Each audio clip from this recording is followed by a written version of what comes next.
जय जिनेन्द्र। एक बार की घटना है।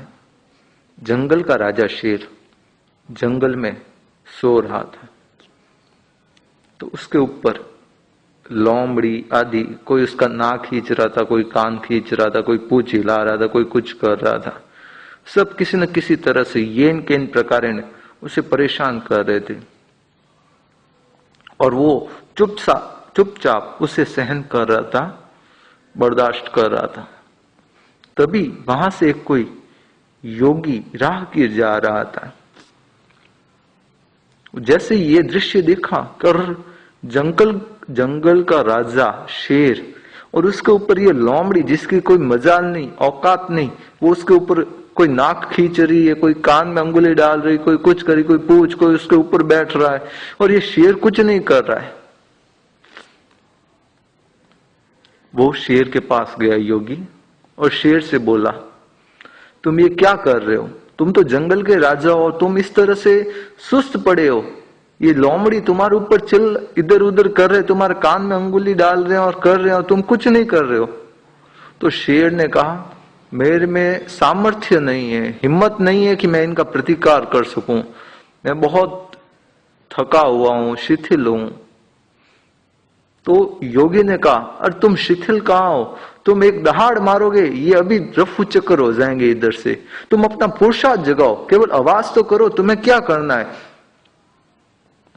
शेर ने वैसा ही किया, एक जोर से दहाड़ लगाई। कई लोमड़ी तो उधर ही धराशायी हो गई।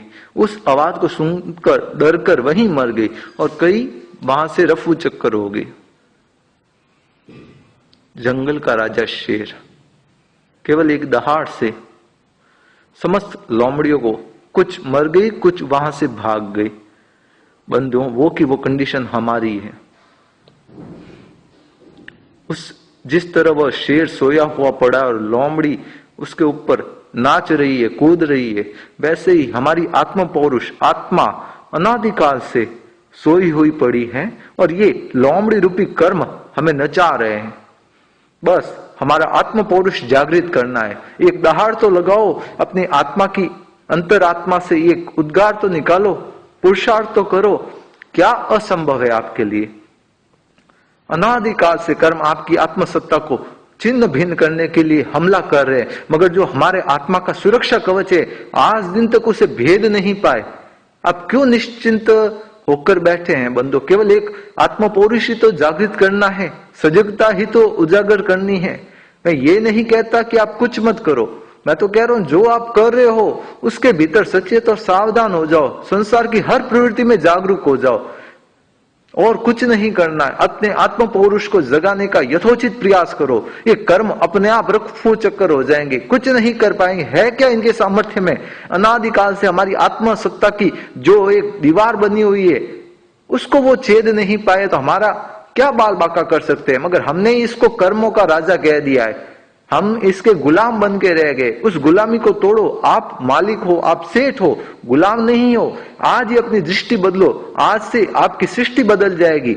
आप जंगल के राजा शेर की तरह आत्म पौरुष वाले अनंत शक्ति संपन्न हो। इस कर्म की क्या मजाल है? ये तो पुद्गल है, इसके पास है क्या जो हमें डरा सकता है, धमका सकता है? अरे हमारी आत्म चेतना के ऊपर, आत्म प्रदेशों के ऊपर अनंत काल से, अनादिकाल से वो हमला कर रहा है, मगर उस आत्म तत्व को इसने विकृत नहीं कर पाया। आत्म चेतना को, जीव को अजीव नहीं बना सका, क्योंकि आत्मा के 8 आत्म प्रदेश, रुचक प्रदेश आज भी ऐसे हैं जिनके ऊपर एक कर्म सत्ता नहीं लगी है, एक कर्म नहीं लगा है। अनंत काल से, अनादिकाल से आत्मा के ऊपर कर्म उन 8 आत्म प्रदेशों को आवृत करने की कोशिश कर रहे, मगर नहीं कर पाए।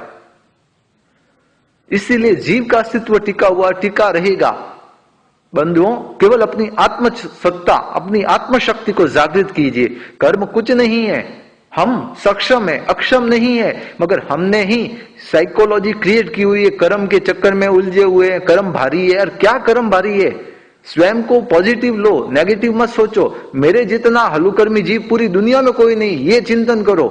आप ही कहते रहोगे मैं बहुत भारी कर्मा हूं, इतने कर्म के इतने कितने कष्ट भोगने पड़ेंगे, कितनी तकलीफ आएगी, कितनी साधना करनी पड़ेगी।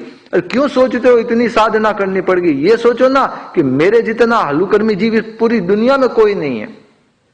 सबसे हलुकर्मी जीव कोई है तो केवल मैं हूं। बी पॉजिटिव, भले ब्लड ग्रुप ए नेगेटिव। विनम्र निवेदन है, अपने आत्म पौरुष को जागृत करे। जिस तरह सिंह ने जागृत किया, एक दहाड़ मारी, कर्म रफू चक्कर हो गए, लोमड़ी रफू चक्कर हो गई, गायब हो गई वहां से। वैसे ही अपनी आत्म पौरुष को जागृत करो। ये कर्म टिक नहीं सकते, तीसरे भव में ही समूल कर्मों से नष्ट कर सकते हो आप में इतना आत्म पौरुष है, मगर आत्म पौरुष जागृत तो करो, अपना अंतः चेतना जागृत तो करो। अब जागृत करने के बाद करना क्या क्या है वो तो आने वाले समय में बताऊंगा। सब अभी बता दूंगा तो कल क्या बताऊंगा फिर। विनम्र निवेदन है, आगे सुनते रहें और अपनी आत्म पौरुष को, आत्मशक्ति को जागृत करने का यथोचित प्रयास करें। जैसा जैसा बताऊं वैसा वैसा करने का कोशिश करते रहे। यही मंगल कामना, यही शुभकामना। आपका सधार्मिक नरेश चोपड़ा, बालोतरा, सूरत।